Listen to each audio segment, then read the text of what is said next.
Hola, buenos días. Mi nombre es Diana Ortega, soy residente de segundo año de la especialidad de Radiología e Imagen en el Hospital Universitario.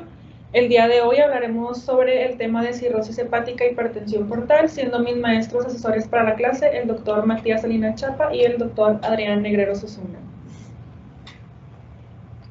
Comenzando con una pequeña introducción, pues recordemos que la cirrosis es una de las principales causas de mortalidad en el mundo, siendo un problema de salud en nuestro país, siendo pues, principalmente el diagnóstico se realiza a través de un resultado de una biopsia, pero en las últimas décadas los hallazgos visualizados utilizando diferentes métodos de imagen, los cuales abordaremos más adelante, pueden ser sugeridos y esto ayuda a realizar un diagnóstico temprano para evitar la progresión de complicaciones. Es importante antes de entrar de lleno a la clase, pues mencionar algunas definiciones que van a estar siendo englobadas dentro de un paciente que presenta hipertensión portal, empezando con la definición de hepatopatía crónica, la cual esta se va a definir como cualquier enfermedad hepática, la cual presente una evolución de mayor de 6 meses, y esta está caracterizada por elevación o por alteración en las PFHs, que pues característicamente es elevación de las transaminasas.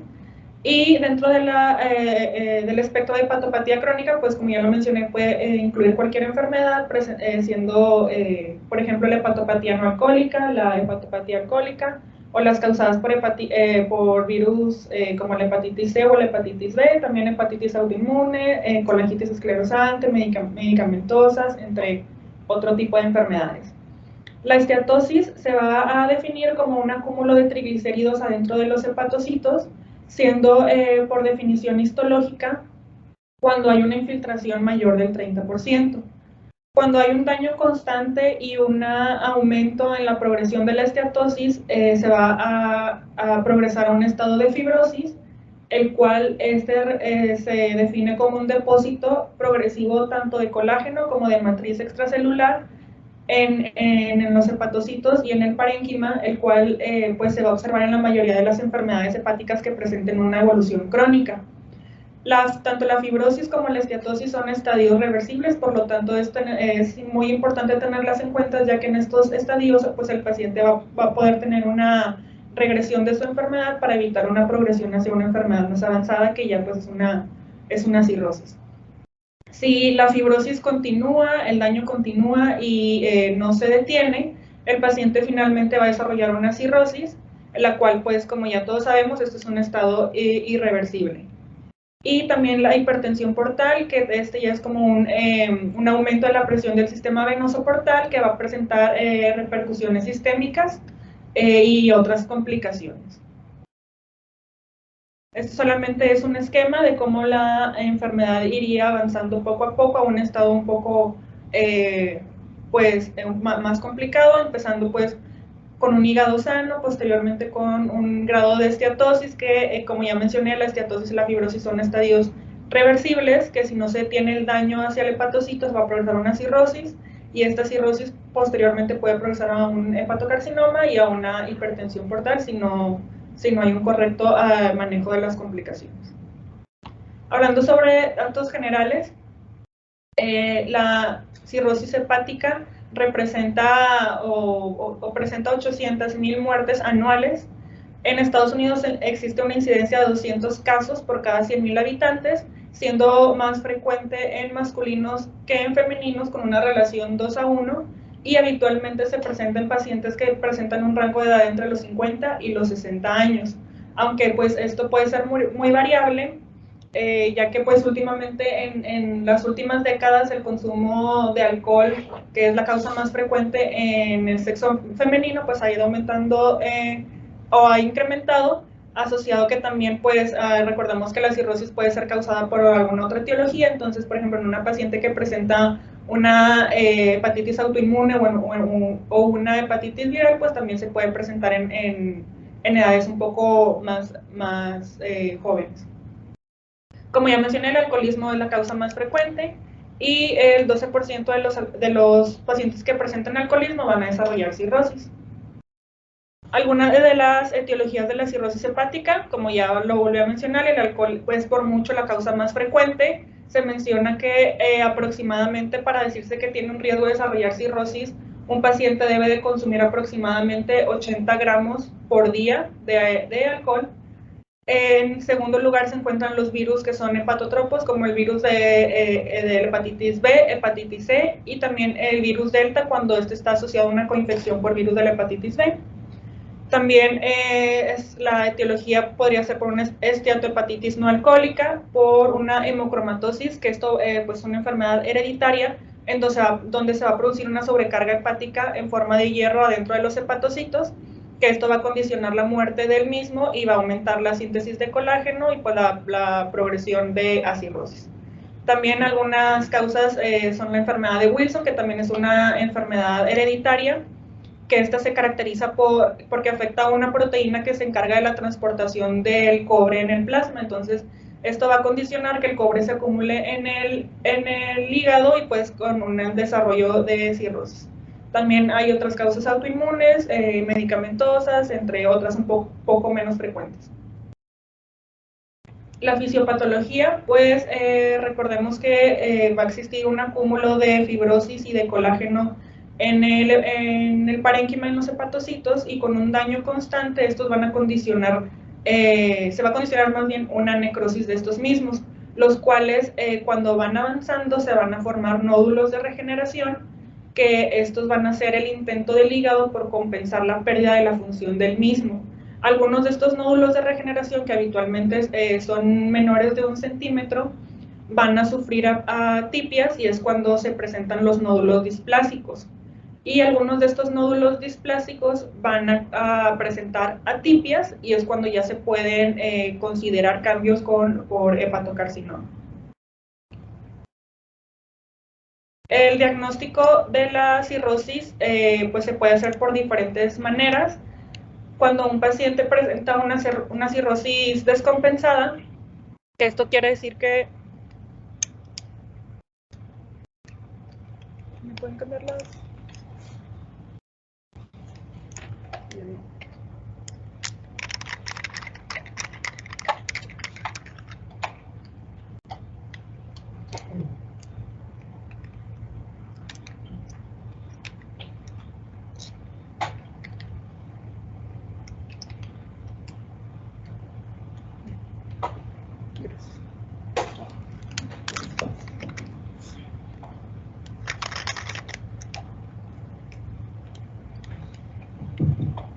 Bueno, entonces, como mencionaba, el diagnóstico puede ser clínico, puede ser un fácil diagnóstico cuando el paciente presenta signos evidentes de que tiene una cirrosis descompensada, y pues la definición de cirrosis descompensada pues es cuando el paciente presenta ascitis, sangrado varicial, ictericia o encefalopatía.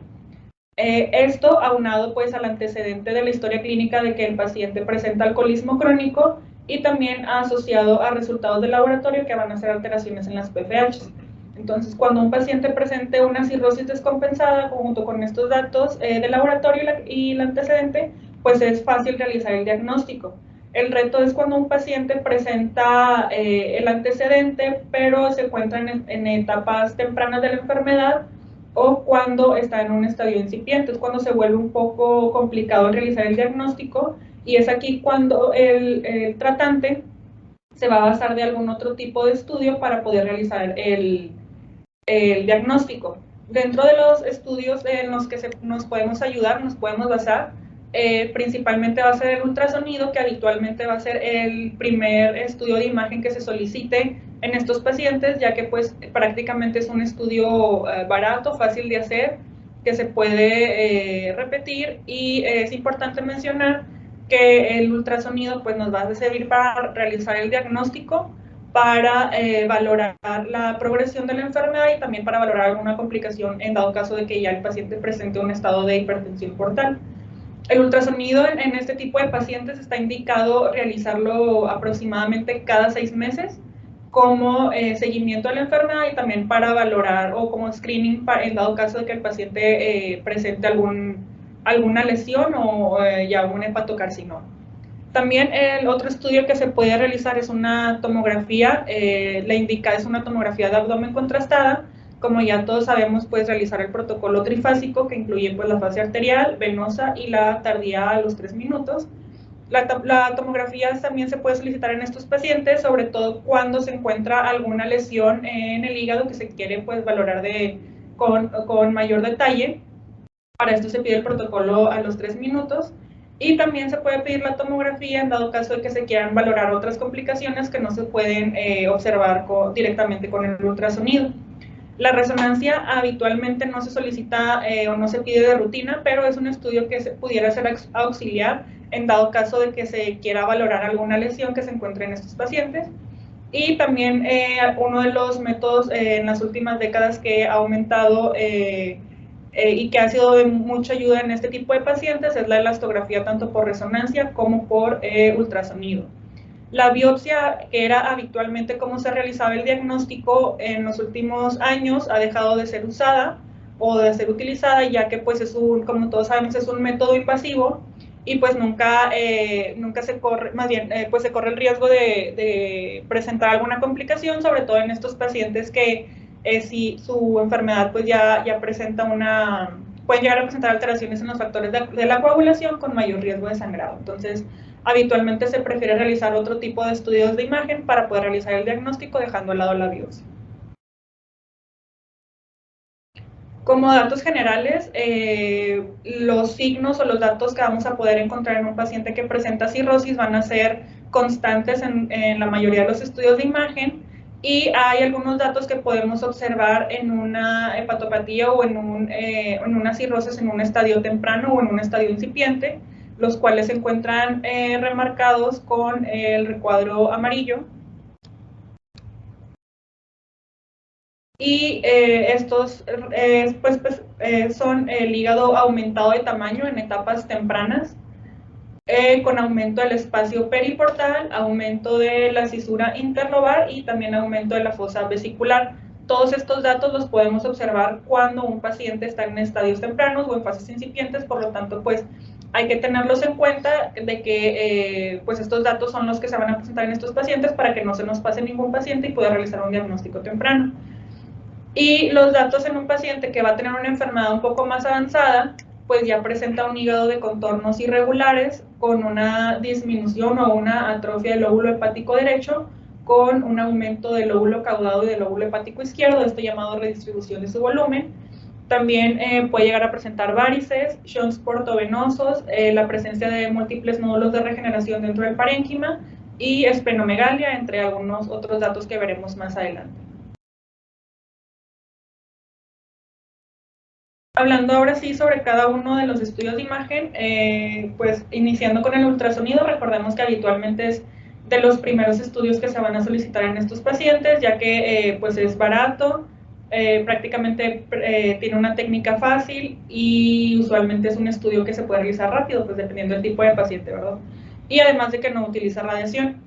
Los hallazgos que vamos a poder encontrar son un hígado aumentado de tamaño, como ya lo mencioné, en etapas, principalmente en estadios tempranos, en etapas tempranas. Recordemos que la medida que tomamos para decir que está un hígado aumentado de tamaño por ultrasonido es 15.5. También el parénquima presentando una ecotextura heterogénea con redistribución de su volumen, que sería un aumento del lóbulo hepático izquierdo y del caudado con atrofia del lóbulo hepático derecho. También el hígado presentando bordes o contornos irregulares y lobulados y con presencia de nódulos de regeneración, los cuales estos algunas veces van a ser un poco perceptibles, ya que suelen ser iso o algunas veces hipoecoicos, y estos van a presentar un borde ecogénico en la periferia, la cual esta indica una zona de fibrosis. Y aquí algunos ejemplos de pacientes con hepatopatía crónica. La mayoría de las imágenes presentadas durante la clase son de pacientes de aquí de nuestra institución. Estas dos primeras imágenes de un ultrasonido en escala de grises pues corresponden. Claro.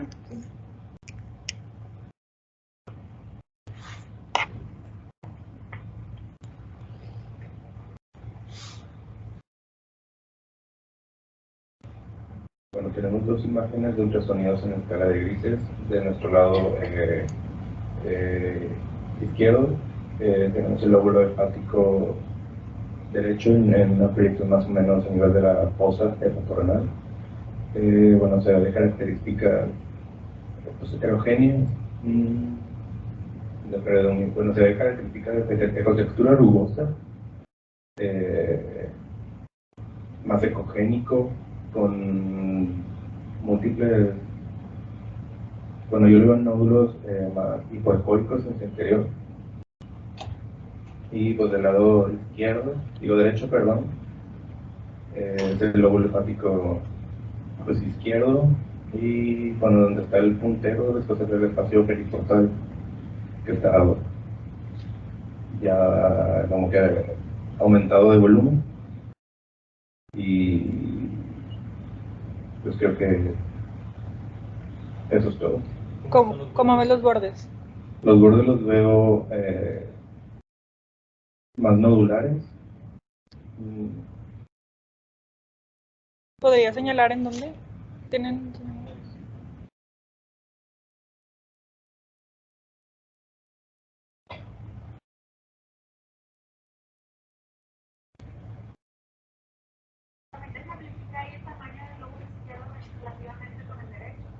Sí se ve que hay una redistribución de volumen respecto al lóbulo derecho con el izquierdo, y el lóbulo caudado, que pues, son características que antes mencionó Diana y pues, que están descritas en la literatura en casos de patopatía crónica. Sí, a lo mejor en pacientes, como ya mencioné, en estadios un poco más tempranos o que no tienen una enfermedad tan avanzada, pues no vamos a ver la redistribución de volumen tan llamativa o tan evidente, pero pues en este caso pues sí se observa un poquito aumentado el tamaño, sobre todo el lóbulo hepático izquierdo, y pues los bordes un poco irregulares, ya como mencionó mi compañera.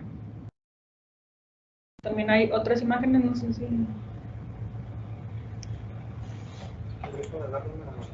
Sí, como...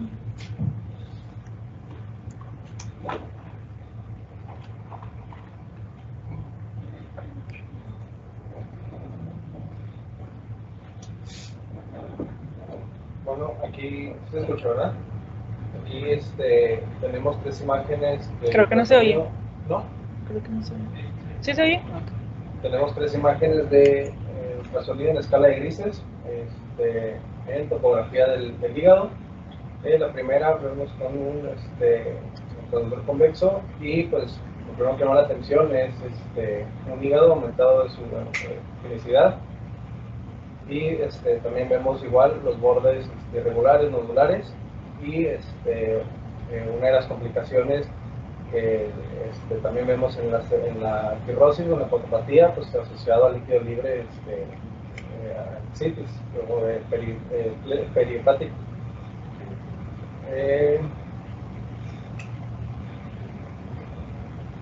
Pues, creo que es lo único que me llama la atención aquí.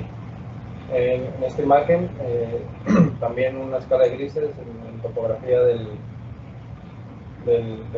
hígado en el lóbulo izquierdo. Igual vemos aumento del espacio periportal, y también vemos los lóbulos irregulares o el aumento de la tonicidad. No sé si esto pudiera ser heterogéneo, si pudiera corresponder con un patrón micronodular. También pues vemos el aumento de tamaño. Y en esta imagen de la derecha vemos una también escala de grises de ultrasonido en topografía del hígado. No sé si es una magnificación o sea con el reductor lineal.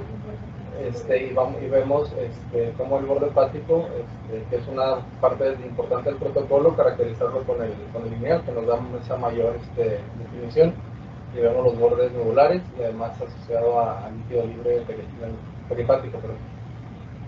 Y pues también vemos la ecotextura heterogénea, con las imágenes ecogénicas correspondientes a la fibrosis.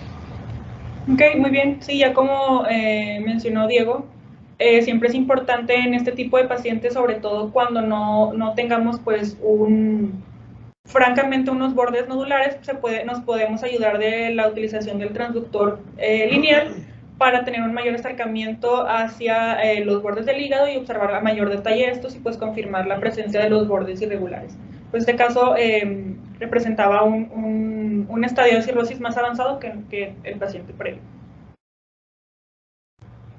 Y pues estas imágenes también de un ultrasonido en escala de grises corresponden a imágenes de la vesícula, en donde también se presentan hallazgo que es muy frecuente en los pacientes que tienen cirrosis, que es el engrosamiento de la pared de la vesícula biliar. Recordemos que es cuando se va a presentar cuando es mayor de 0.3 centímetros, y recordar que esto pues se debe a un edema reactivo y que no hay que llegar a confundirlo con otra patología, sobre todo si pues tenemos el contexto de que el paciente presenta una cirrosis hepática.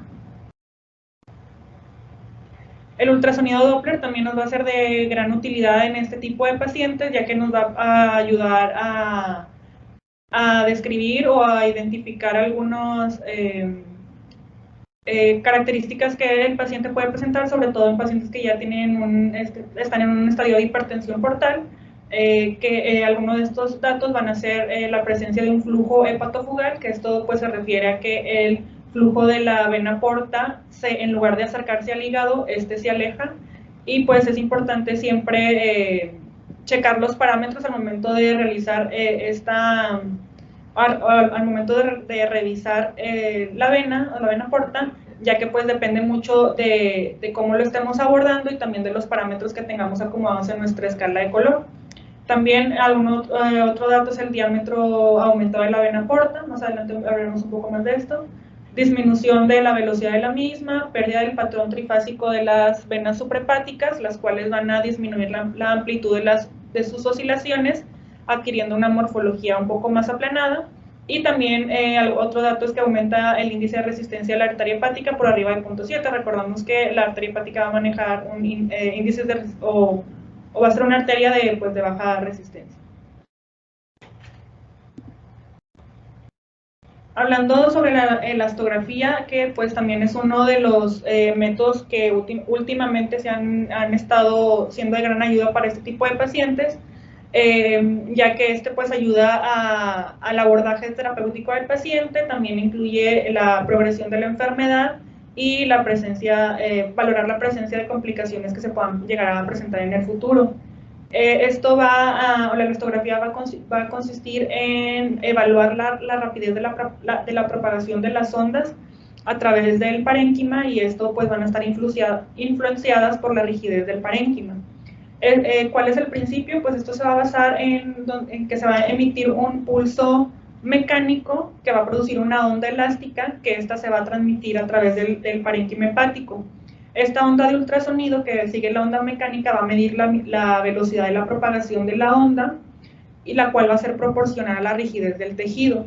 Entre más duro sea el tejido, la onda se va a propagar más rápido, y el resultado se va a expresar en kilopascales. Para realizar la elastografía, algunos de los datos que podemos tener en cuenta pues es que el paciente habitualmente o de preferencia presente un ayuno de 4 a 6 horas, en posición de cúbito supino o de cúbito lateral, con el brazo derecho elevado hacia la cabeza.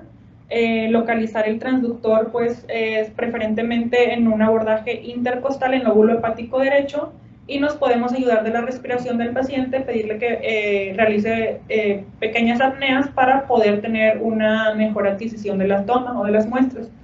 Las muestras se van a tomar aproximadamente entre la 9ª a la 12ª costilla, como ya mencioné, en el lóbulo hepático derecho, aproximadamente a 3 centímetros alejado de la cápsula hepática, y evitando tanto vasos sanguíneos como las vías biliares, algún artefacto o alguna lesión que se llegue a presentar. Se van a tomar 10 tomas. La literatura menciona que deben de ser siempre en la misma zona, o sea, donde tomemos la misma toma, siempre se van a tomar el resto de las mismas, y al menos el 60% de estas tienen que ser buenas tomas para que nos dé un resultado pues que sí sea real. El grado como ya lo mencioné, se va a expresar en kilopascales. Existen algunas clasificaciones o algunas tablas que nos ayudan para definir en qué estadio se encuentra el paciente, y dependiendo de la etiología se va a poder clasificar al paciente o va a variar un poco el resultado. Como en nuestro medio la causa más frecuente es la relacionada al alcohol, pues habitualmente utilizamos estas medidas, aunque en algunos, bueno, dependiendo pues la literatura y hay algunos cambios ligeros, puede llegar a variar un poco. Pero básicamente se va a hablar de F0 o F1 o una fibrosis grado 1 cuando se presenta una rigidez o un valor de 2 a 7 kilopascales, F2, fibrosis grado 2 de 7 a 11, F3 de 11 a 19 y F4 19 o más kilopascales. Esto, como quiera, nosotros al momento de siempre realizar un ultrasonido en nuestro departamento, un ultrasonido Doppler de abdomen, siempre adjuntamos la tablita para que el médico tratante tenga la referencia de cuál es el valor y cuál es el resultado y pues que no haya errores en la interpretación. Hablando sobre hallazgos por tomografía, pues realmente es que van a ser muy similares a los que ya mencioné por ultrasonido. Como ya mencioné, la tomografía nos va a ayudar para valorar mejor alguna lesión o alguna otra complicación que no la podamos visualizar a través del ultrasonido. En estas dos imágenes pues son tomografías de abdomen contrastada en fase...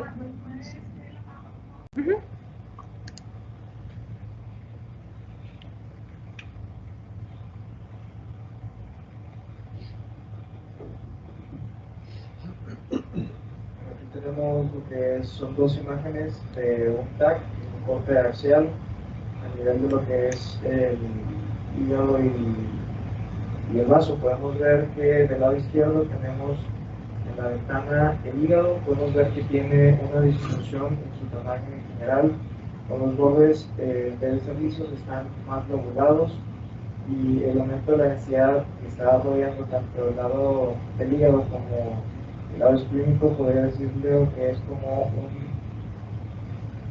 citis. ¿Aumento de la densidad? ¿Perdón? ¿Es un aumento de la densidad? ¿Cómo lo ves tú? Una disminución de la densidad. Normalmente que hay alrededor del hígado en el vaso y en todos los órganos intraabdominales. Grasa. Ajá, y que hay el impulso. ¿Densidad de qué? ¿Por qué se ve así? Densidad de perdón. Y esto es líquido.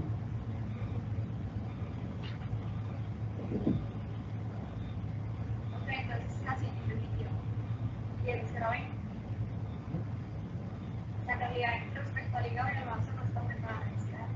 Hay una ocupación con una densidad de líquido, perifático, periférico, posiblemente si nos vamos más superior a los bordes, podemos tener líquido en cosas económicas, las correderas y cosas ya que es.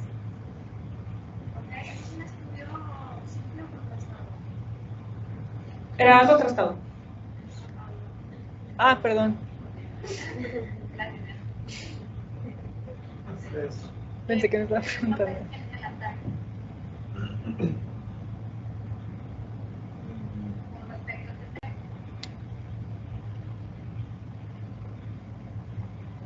pues sería pues, el líquido de la citis y los cambios en la los cambios molares aquí y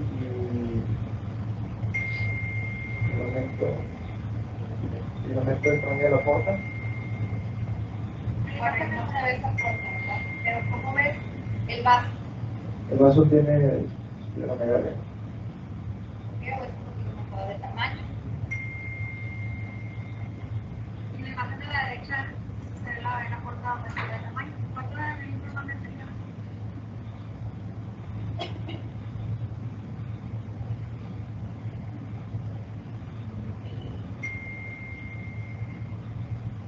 Por lo general el tamaño de la porta sería un tamaño mayor a 1.3 centímetros. Menor a eso es normal.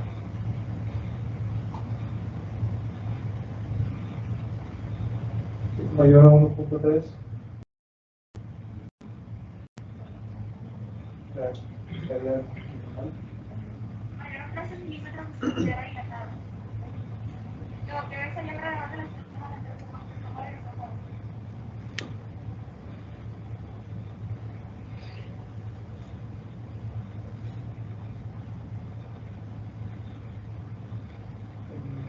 parecen ser como varices. Exacto, hay una es como básica, porque al principio era un shock producente de fondo. Es muy importante que los contratados valoren bien estas imágenes, porque a veces si lo vemos de forma simple, podemos pensar que son de neuropatías, malamente. Entonces, vamos a ver que los pacientes de estas venas van a estar captando el contraste. Va a estar ahí la contraste a través de ellas. Siempre valorar bien, no solo en importe, sino de manera superior e inferior, estar haciendo barridos para no cumplir los contrastes. Y pues reportarlo porque es un dato de hipertensión portal que posiblemente el paciente pueda presentarse con sangrado. Muy bien, muchas gracias a todos. Como ya lo mencionaron, pues sí, son dos casos diferentes de pacientes que presentan hepatopatía crónica de cirrosis.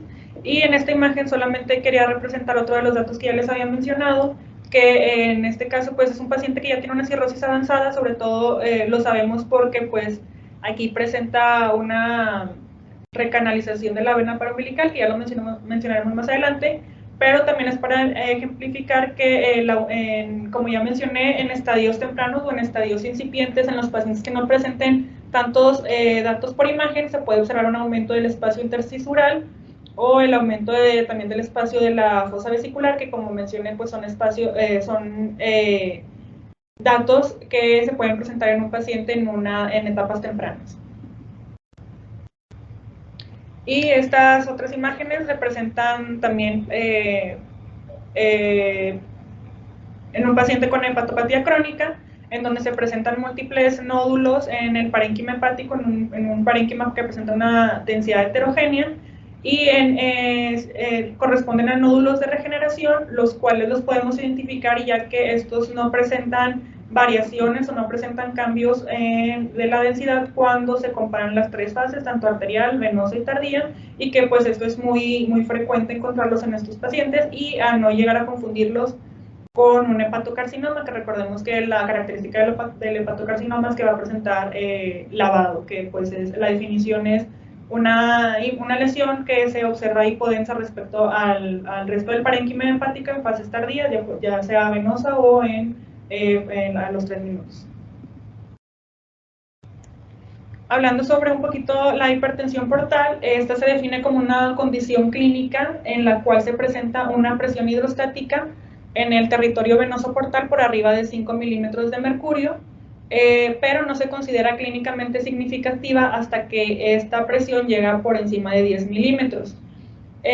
Punto a partir del cual se van a llegar a presentar complicaciones como la presencia de varices esofágicas, el sangrado de las mismas, ascitis, esplenomegalia, entre otros datos. Esta hipertensión portal o este aumento en el sistema venoso portal se va a deber inicialmente a un aumento en las resistencias vasculares a nivel intrahepático principalmente, que estos posteriormente se va a añadir un aumento al flujo de los vasos y va a determinar o va a condicionar la formación de una red de vasos venosos colaterales, los cuales van a estar destinados principalmente a descomprimir el sistema venoso y a derivar parte del flujo portal hacia otras partes, tratando de evitar el paso por el hígado. Ahora, hablando de datos de hipertensión portal por ultrasonido, pues alguno de ellos es el aumento del diámetro en la vena porta, como ya lo habían mencionado, que tomamos como punto de corte arriba de 13 milímetros, teniendo una sensibilidad de hasta 40% y una especificidad de 100% para hipertensión portal. También la presencia de flujo hepatofugal, el cual, como ya mencioné previamente, va a ser el flujo el cual se aleja del hígado. Vuelvo a repetir, esto es muy importante tenerlo en cuenta, ya que también va a depender mucho de la persona que realice el ultrasonido, ya que pues nosotros fácilmente podemos cambiar la escala de color, invertir los colores y pues se puede llegar a presentar azul y el paciente en realidad no tener un flujo hepatofugal. Entonces es importante siempre verificar la caja de color y también la posición del transductor, porque también eso va a depender mucho hacia cómo se dirija el flujo de la vena porta. También otro de los datos de hipertensión portal es la velocidad del flujo de la vena porta, el cual recordemos que para tomar esta siempre hay que realizar reducción o corrección del ángulo. teniendo ángulo menor de 60. Habitualmente se va a tomar o se va a realizar un abordaje intercostal y se habla como, o se dice que es un dato de hipertensión portal cuando se presenta un flujo menor de 15 centímetros por segundo. Y también otro dato por ultrasonido es la esplenomegalia, que en mujeres se dice que es arriba de 12 centímetros y en hombres mayor de 13 centímetros. Y este es un dato muy importante, ya que la esplenomegalia nos va a ayudar para darle un seguimiento al paciente, ya que este se relaciona con la gravedad. Entre más vaya avanzando la esplenomegalia, el paciente pues va a presentar más complicaciones a futuro. También otro de los datos que se pueden presentar en el vaso son los cuerpos de Gamma-Gandhi, que son poco frecuentes que los veamos, pero en dado caso de que los observemos por ultrasonido, los vamos a poder observar como pequeñas lesiones o pues, pequeños focos ecogénicos, los cuales no van a producir sombra, y estos van a ser secundarios a microhemorragias esplénicas debido al aumento del tamaño del vaso. También otro dato de hipertensión portal son la presencia de colaterales venosas, que estas van a ser secundarias a la reapertura de canales embriológicos que se encontraban colapsados o a la inversión del flujo en las venas de los pacientes de adultos cuando el gradiente de la presión va a superar los 10 milímetros de mercurio. Esto va a ser un hallazgo directo y específico de hipertensión portal, y aquí adjunté un esquema de todas las colaterales venosas que podemos llegar a observar en dado caso en que un paciente presente hipertensión portal. Alguna de las más frecuentes pues es observar varices esofágicas, paraesofágica, las gástricas, las paraumbilicales, periesplénicas y algunas otras que son un poco menos frecuentes, pero también hay que tenerlas en cuenta, pues son los shunts espleno-gastrorenal, las varices en la vesícula biliar, varices rectales o mentales o inclusive a nivel del retroperitoneo. Estas imágenes de Doppler color por ultrasonido representan pues la presencia de colaterales venosas. La primera de este lado es a nivel de la topografía de la fosa espleno-renal a nivel del hilio hepático, donde en un ultrasonido en escala de grises se observaba la presencia de múltiples estructuras tortuosas aumentadas de tamaño que a la valoración con Doppler color presentaron flujo, y en el contexto del paciente que presenta hepatopatía crónica pues corresponden a colaterales periesplénicas.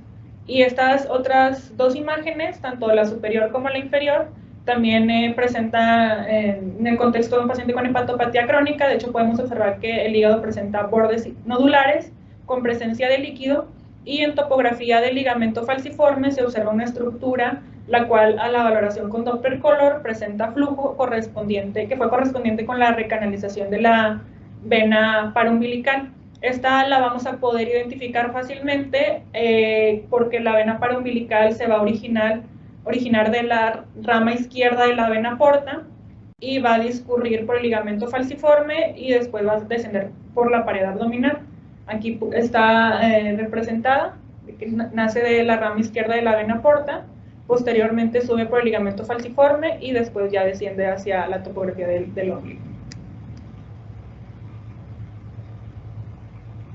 Por tomografía van a ser prácticamente los mismos datos que ya mencioné por eco. La hipertensión portal, pues vamos a poder observar presencia de líquido como la imagen esta es la imagen que ya habían descrito previamente. Presencia de líquido, pues va a depender del estadio donde se encuentra el paciente, en etapas tempranas o en etapas ya un poco más tardías. También la presencia de esplenomegalia, y pues esta imagen solamente también representa la presencia de líquido en hueco pélvico. Y las venas colaterales o la circulación colateral, en estas 4 imágenes de tomografía de abdomen contrastada en cortes axiales, representa la presencia de una circulación colateral a nivel paraumbilical, la cual, como ya mencioné, la vamos a identificar porque esta se origina de la rama izquierda de la vena porta, que lo podemos observar en esta imagen, la cual después va a discurrir por el ligamento falciforme Y en cortes más inferiores podemos observar esta estructura circular que discurre en la línea media a través de la pared abdominal, que llegó hacia la topografía del ombligo, que pues fue compatible con la recanalización de la vena paraumbilical, y en este caso, en este paciente, se asociaba aquí a una red de vasos a nivel del recto abdominal. También podemos evaluar la circulación colateral periesplénica, que también es de las más frecuentes que podemos encontrar. Se van a observar múltiples vasos de aspecto tortuoso a nivel principalmente del hilio hepático cuando el paciente se encuentra en etapas tempranas, pero ya en etapas tardías pues estos vasos aumentan de tamaño, se hacen muy evidentes y muy tortuosos y se pueden encontrar inclusive por detrás del vaso, como pues se asocia o se observa en esta imagen.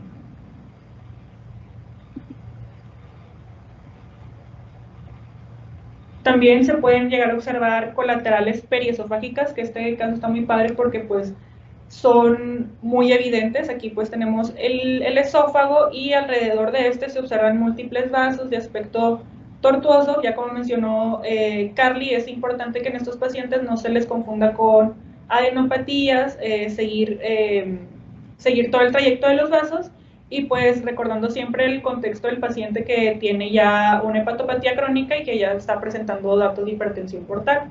Y esta otra imagen que representa las colaterales perivesiculares, que solo se presentan en el 12% de los pacientes que van a presentar hipertensión portal, pero tenerlos en cuenta también de que pudieran llegar a existir, y estas se van a encontrar perivesiculares.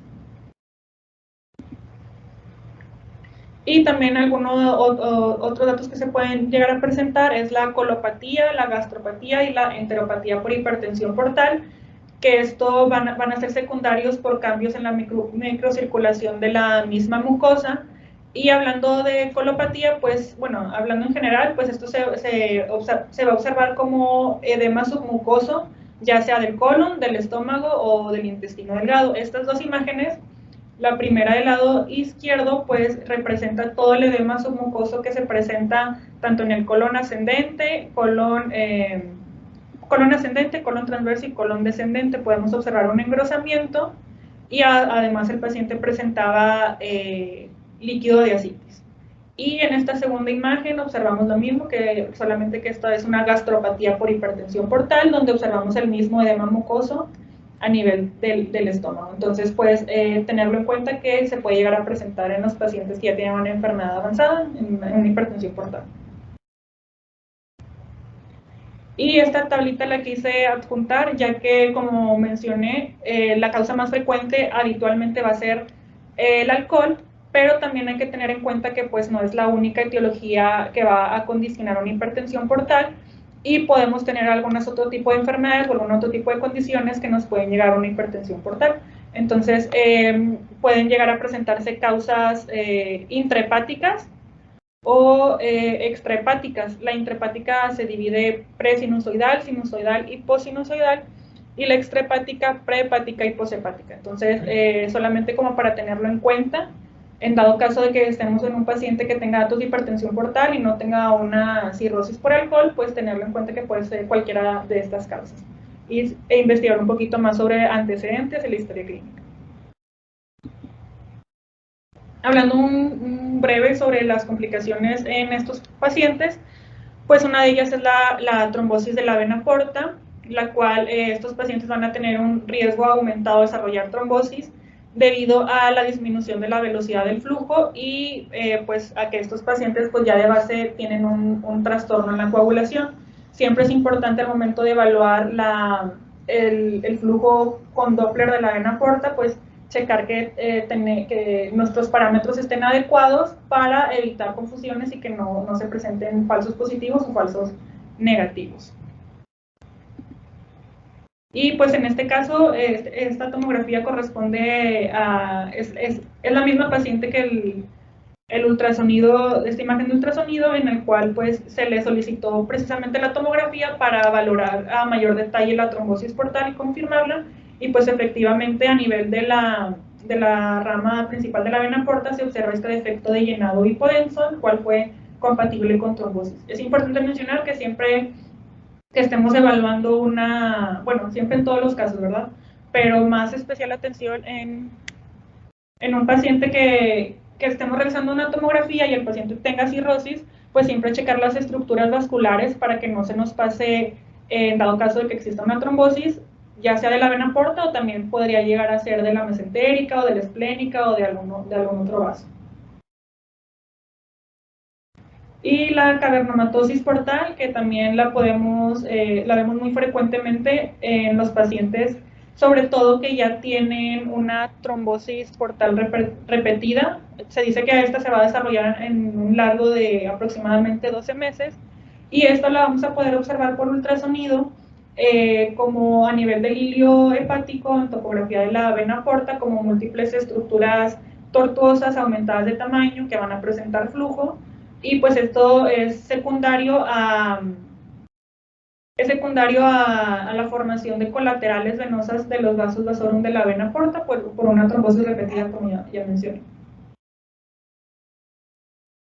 Hablando un poquito sobre resonancia magnética, recordemos que pues no es un estudio que habitualmente se solicite en los pacientes, pero se puede llegar a solicitar en dado caso de que se quiera hacer valoración de alguna lesión.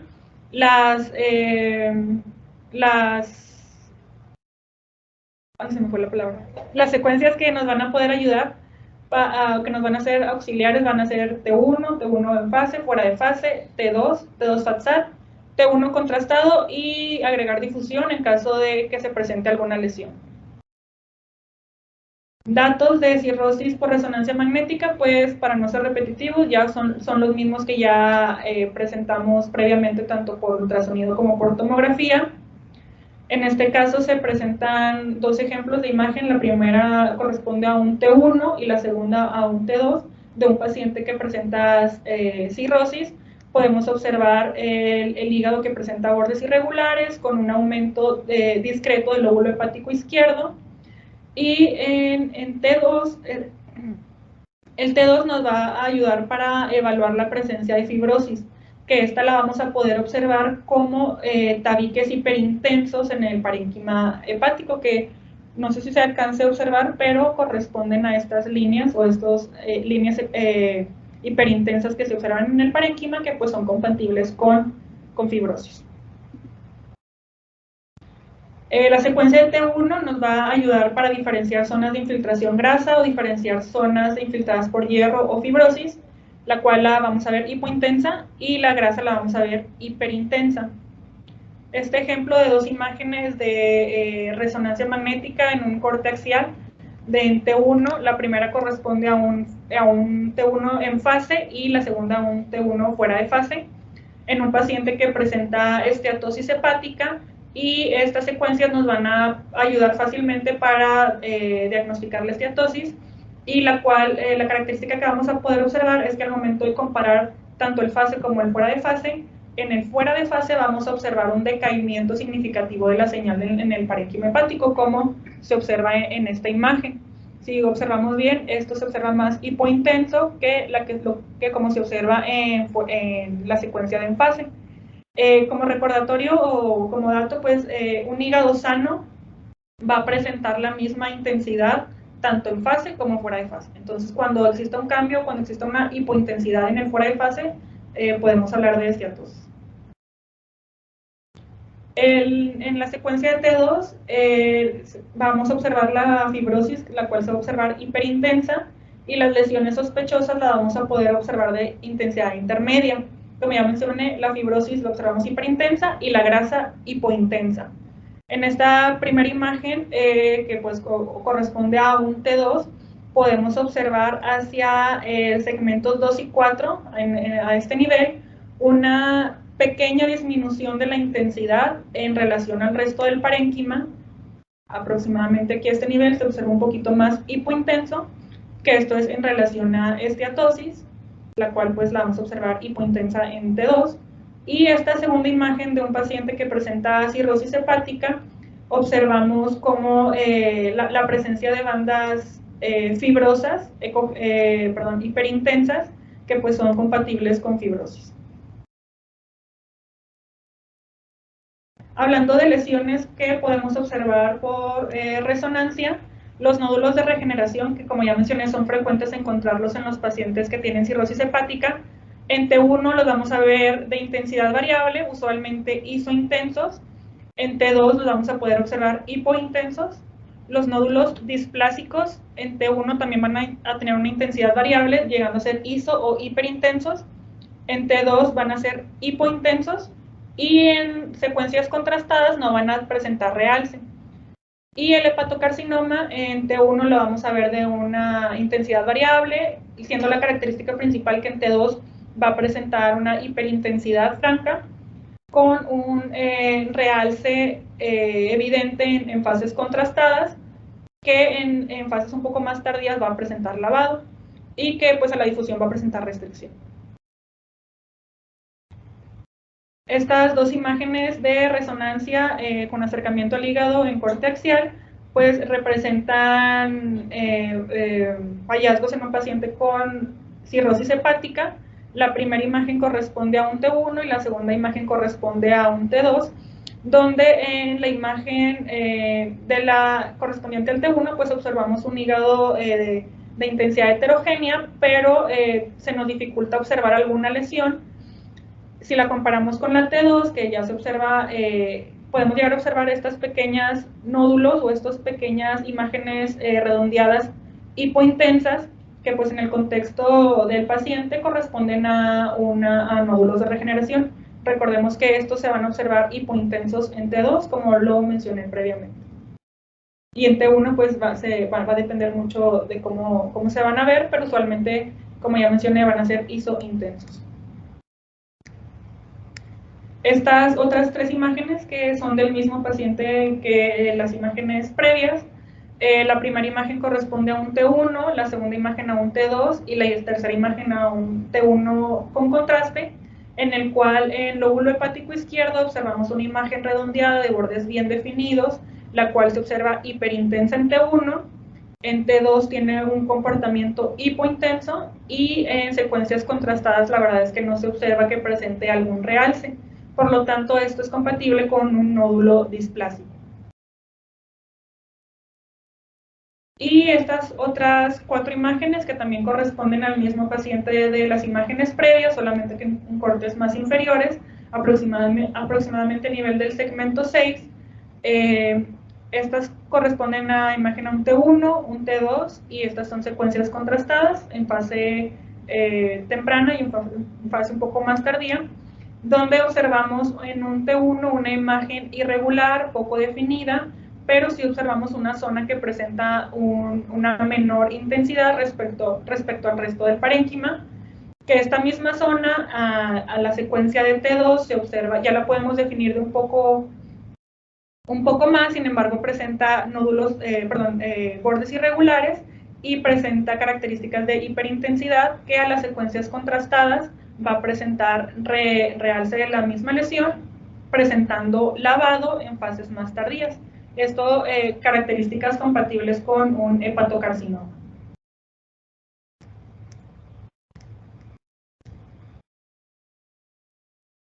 Y hablando un poco sobre la elastografía por resonancia magnética, básicamente pues va a tener el mismo principio que la elastografía por ultrasonido, solamente se menciona que inclusive la elastografía por resonancia magnética llega a ser mejor que una biopsia, ya que pues como ya mencionamos la biopsia es un estudio invasivo asociado a que solamente evalúa una parte o una parte del parénquima hepático, y por elastografía se puede valorar pues todo el tejido, arrojando un resultado más cercano al estado de fibrosis en la que se encuentra el paciente, teniendo una especificidad de hasta el 99%. Recordemos que en un paciente que tenga un aumento de la fibrosis, va a presentar un aumento en la dureza de su parénquima, con disminución de la elasticidad del mismo, y esto va a condicionar que las ondas generadas se van a propagar de manera más rápida. Entonces, ¿cómo funciona la elastografía por resonancia magnética? Pues se van a transmitir ondas sonoras, las cuales van a ser de baja frecuencia, de aproximadamente 60 Hz, las cuales se van a dirigir hacia el interior de los tejidos, en este caso hacia el hígado, y van a evaluar la forma en la que éstas se propagan a través del mismo.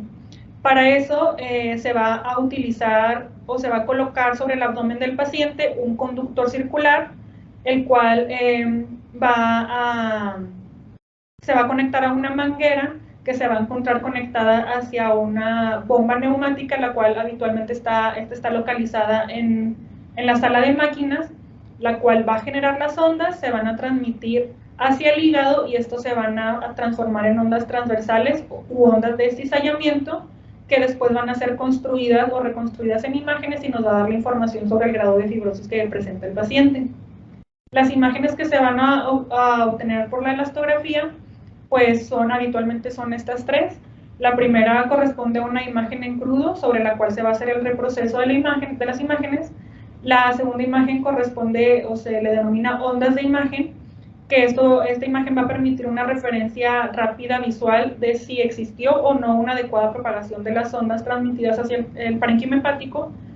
Y la tercera imagen, que ya es el mapa de color o los mapas de elastograma, que va a ser, o va a representar por colores la zona o la cantidad de fibrosis que se encuentran en el hígado. Ya teniendo el mapa de color, se va a marcar un ROI, el cual se va a marcar de forma manual en las áreas de confianza. Las áreas en las que no son de confianza se van a marcar como con tachitas, que en este ejemplo corresponden a todas estas zonas que se encuentran como borradas, que esto ya lo da el mismo equipo.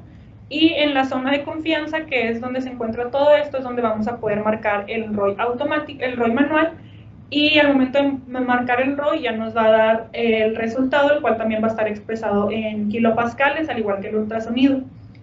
Se utiliza la escala de Metavir y valor normal se toma por debajo de 2.5 kilopascales, inflamación crónica de 2.5 a 2.9, fibrosis leve de 2.1 a 3.5, moderada de 3.5 a 4 kilopascales, avanzada de 4 a 5, y ya hace una definición de cirrosis cuando está por arriba de 5 kilopascales.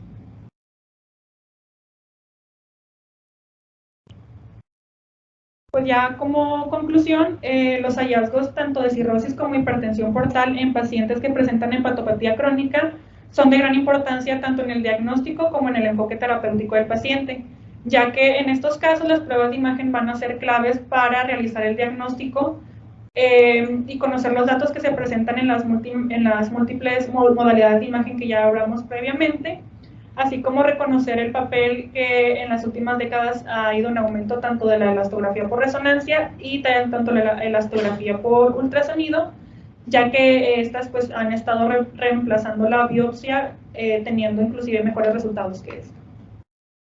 No sé si alguien tenga algún comentario, alguna duda, sería todo de mi parte.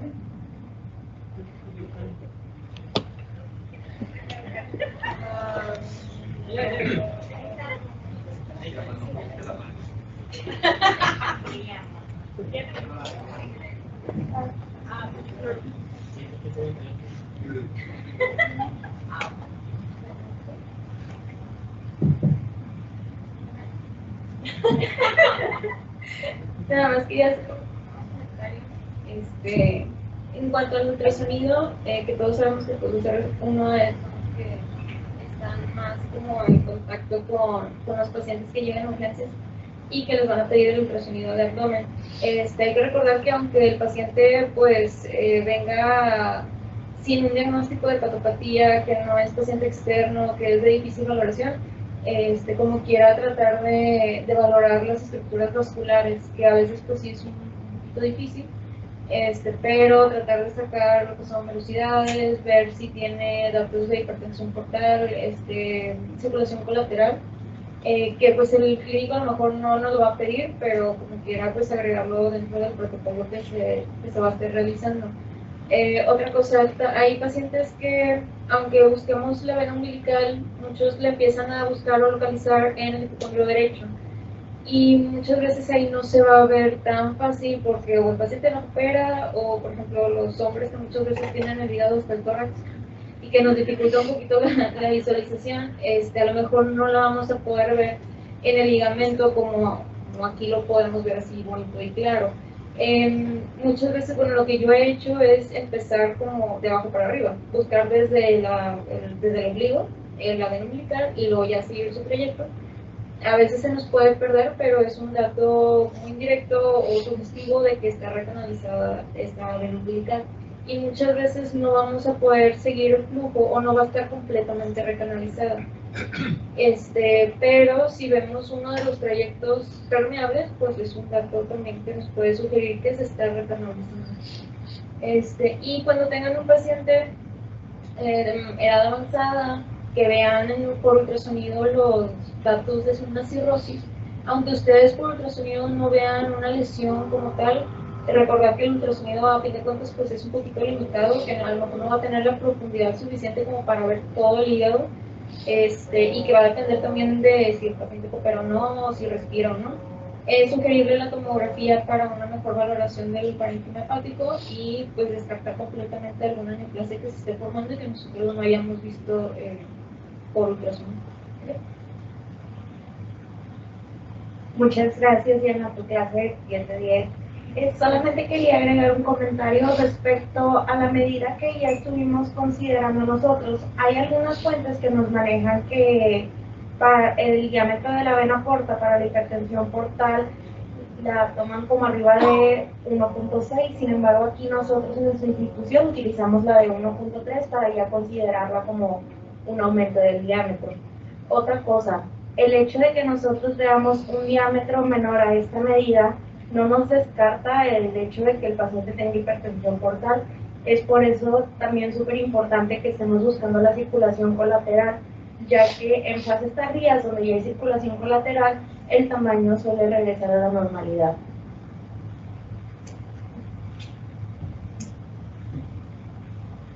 Gracias por tu clase, Diana.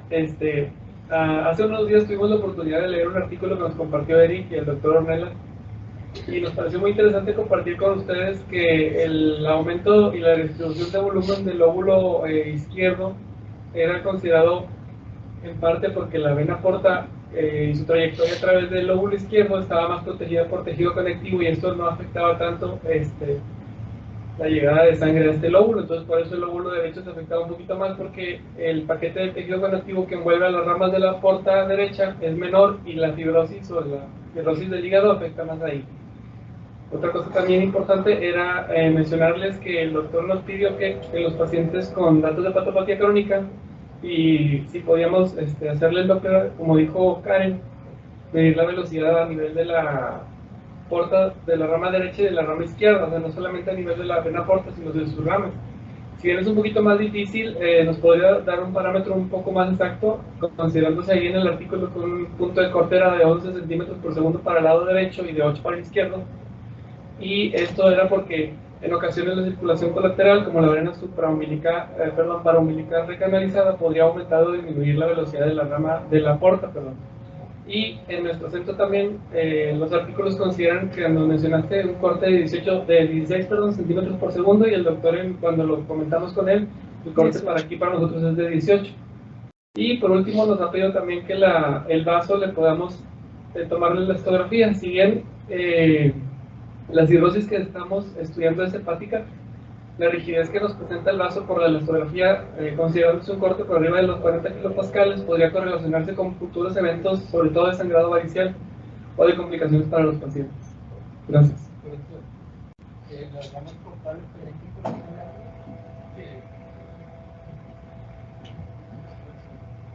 Yo más quería agregar que, pues como dijo Diana, la resonancia pronto va a tener pues, la posibilidad de incluso reemplazar la biopsia para diagnósticos de esteatosis o de cirrosis. Y pues como ya mencionó Diana, pues a veces la muestra que se toma no va a ser suficiente o la correcta para una valoración completa, y pues con la resonancia sí se puede. Entonces nada más para recordar, porque Diana hizo énfasis en la necesidad de secuencias de T1 en fase y fuera de fase, y para recordar cuál es la razón de la de fuera de fase. ¿Saben por qué se toma el fuera de fase o en qué nos ayuda esta secuencia?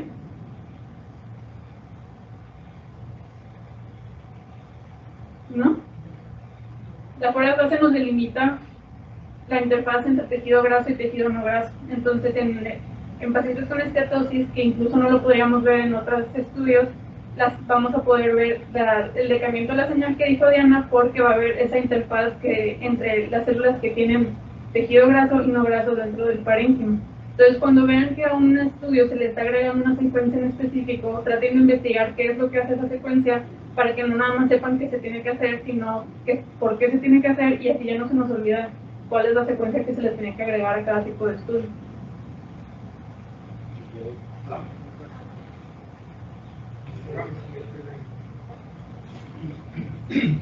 Bueno, ahí es muy importante lo que estás comentando, pero acuérdense que la parte de la fase y fuera de fase, lo que quiere decir es que, acuérdense que lo que estamos viendo cuando estamos estimulando, cuando estamos recibiendo la señal de los protones, estamos hablando de los de hidrógeno específicamente cuando los colocamos en un campo magnético particular, es decir, a 3 Tesla o a 1.5 como los que tenemos aquí.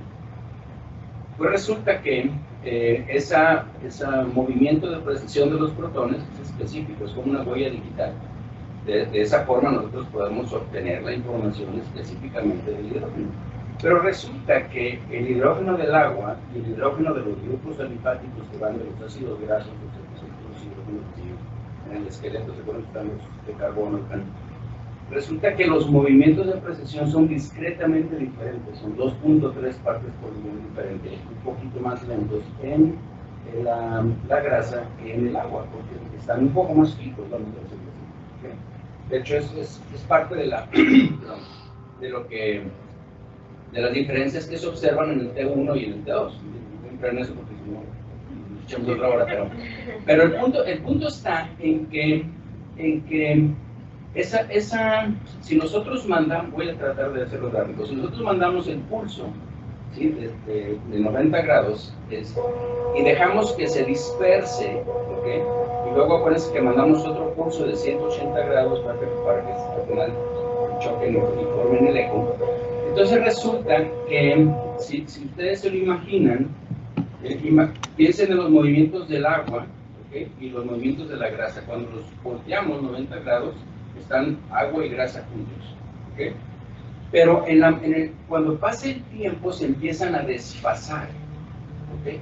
De la misma forma que, por ejemplo, si Florencio empieza a correr al lado mío, pues como está más flaco y más atlético, yo más gordo, o sea, para que se acuerden de mí, de la grasa, entonces es más lento, pues yo me voy a quedar más atrás, ¿cierto?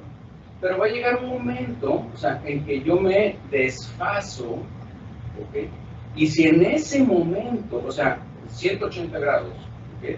Si en ese momento yo mando el pulso de 180, entonces yo me doy cuenta cuántos no están contribuyendo a la señal. ¿Sí me explico? O sea, yo ya no contribuiría a la señal que yo voy atrás, ¿okay? Entonces, pero si yo me espero otro tiempo, finalmente me voy a envasar otra vez, ¿okay? Entonces, por eso se llama fase, donde está la señal de las dos, y fuera de fase, ¿okay? Cuando está la señal de las otras. ¿Okay? Y eso es un poco diferente entre los de 3 Tesla y de 1.5. Luego, si quieren, vemos esa parte. Pero esa es la idea. Hay otras formas, si se pone a leer, hay otras formas en que podemos saber la cantidad de grasa a través de la resonancia magnética. La más antigua o clásica, pues era con el Inversion Recovery, ¿sí? O sea, que era el famoso STIR. De hecho, de ahí se basa pues, las secuencias de STIR, las de cancelación de grasa, supresión de grasa, como se llama. Okay. Pero también hay otra que es muy famosilla y que agarró otra vez auge ahorita, que es la de Dixon, que es también para cuantificar grasa, y cada una de las compañías tiene por ahí la suya. Entonces, yo creo que sí va a ser una parte importante. Es una alternativa a lo de las secuencias a lo de la elasto, porque el elasto resulta que la patente solo la tiene una compañía. ¿Okay? Entonces, si ustedes tienen un equipo de Philips, Siemens, General, el que pone la elastografía siempre es el mismo, es una sola compañía la que tiene todo. ¿Okay? Y más o menos vale $100 y tantos mil el equipo. ¿Okay? Entonces, y con el software y todo lo demás. Entonces, hay mucha gente que no está muy contenta con eso, entonces por eso están, bueno, sé que ya me pasé, digo, ya nos pasamos, pero hay muchas otras cosas que podríamos platicar.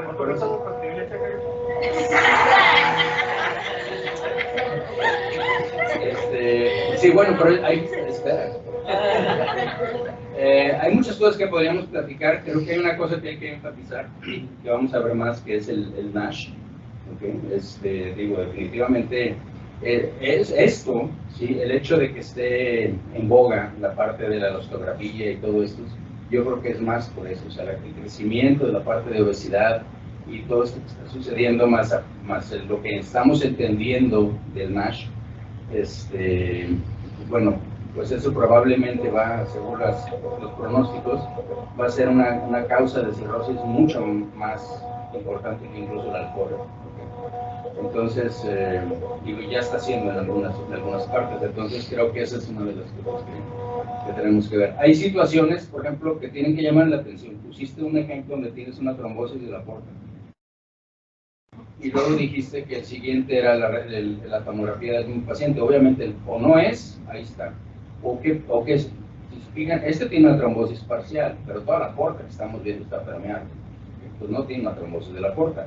Esa persona tuvo un coágulo ahí, seguramente si tiene esa parte de ahí, se hace el tratamiento. Pero si te regresas a la otra, ¿sí? El problema, y de lo que estaban hablando, ¿cuál es el problema?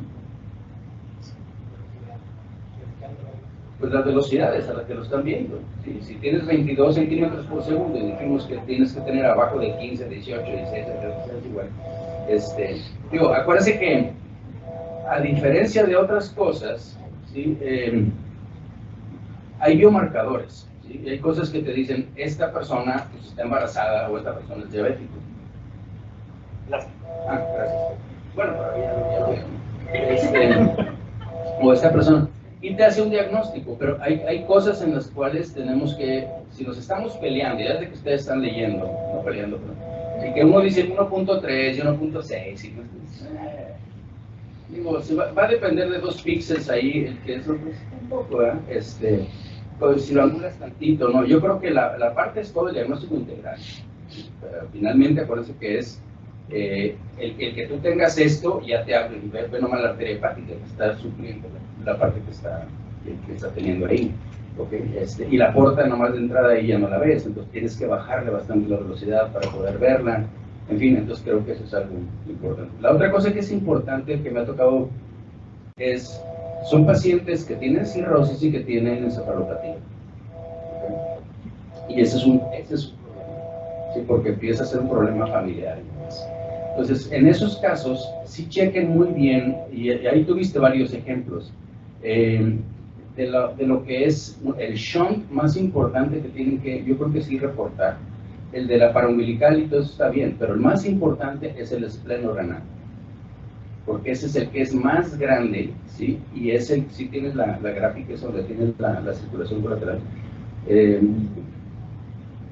Bueno, donde tienes el dibujo ese, ¿sí? Esta de aquí, que aquí parece mínima, okay.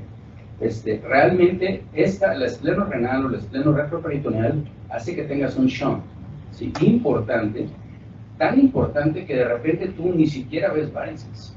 ¿Okay?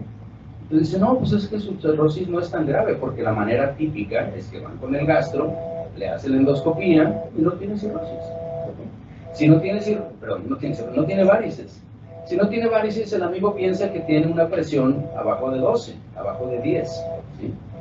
Acuérdense que esas presiones que mencionó también Diana, esas son presiones en cuña. ¿Okay? O sea, no son presiones estrictas, sino que es la presión de la porta menos la presión de la suprahepática y de la aurícula derecha. Entonces, pero finalmente esta es la que hace que toda la sangre que no puede llegar aquí se vaya a la circulación sistémica. Y ahí es donde te hace la encefalopatía. ¿Okay? Acuérdense que ese era bueno, a lo mejor no se acuerdan, porque ya ustedes nunca, a lo mejor ni siquiera la enseñan ya en cirugía, pero había una cirugía que se llamaba la cirugía de Warren, ¿sí? Que era justamente para hipertensión portal, y lo que hacían era conectaban la vena esplénica con la vena renal. Esa era una derivación espleno-renal. ¿Okay? Y con eso quitaban las varices. Claro, el paciente salía con una encefalopatía bruta, que es lo mismo que puede pasar cuando nosotros hacemos el TIPS. ¿Okay? Porque el TIPS lo único que estamos haciendo es una descompresión de esto, pero estás mandando toda la sangre sin filtrar a la circulación sistémica. ¿Okay? Entonces, bueno, hay un chorro de cosas que podríamos platicar, y Es un tema muy interesante, pero sí creo que nosotros como radiólogos podemos contribuir mucho en los escenarios clínicos que tenemos.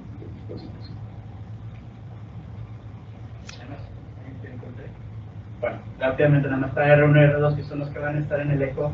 Acuérdense, tengan cuidado cuando valoren las paredes de las vesículas en pacientes hepatópatas. Las pueden ver engrosadas, las pueden ver estratificadas. Por ahí escuché que usan una palabra estelada, pero que no. Estratificado creo que sería lo más correcto. No sé, ahorita lo checamos en la RAE.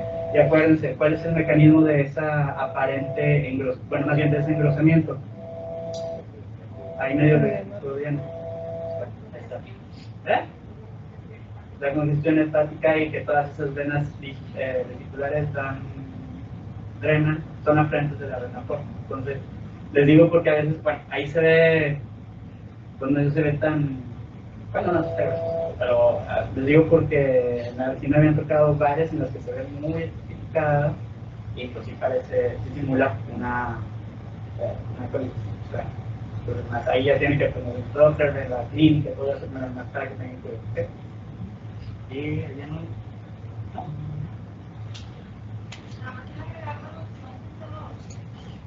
Acuérdense que los pacientes que tienen sospecha de cirrosis, cuando ya lo vemos cirrótico, la verdad es que ya no hay mucho que hacer por el paciente para revertirlo, ¿no? Entonces, para eso es el atenimiento de los nuevos estudios que se están haciendo. Entonces, en abdomen en resonancia, pues no es necesario hacer como que un protocolo súper extenso, sino que saber qué secuencias hay que hacer, como ya explicó el doctor y Diana, ¿no? Entonces, el T2 y el T2 fuera de fase lo que nos va a ayudar en realidad es para diferenciar esos tabiques fibrosos que a veces en el T2 sin pasar los podemos confundir con grasa, porque la grasa pues igualmente vamos a ver no sumamente hiperintenso, pero una señal de mayor intensidad que el resto del parénquima. Entonces hacemos un WhatsApp y lo que va a hacer es como evidenciar un poco más estas zonas hiperintensas, que es lo que nosotros podemos definir como cercos fibrosos o como fibrosis del parénquima, ¿no? Nada más.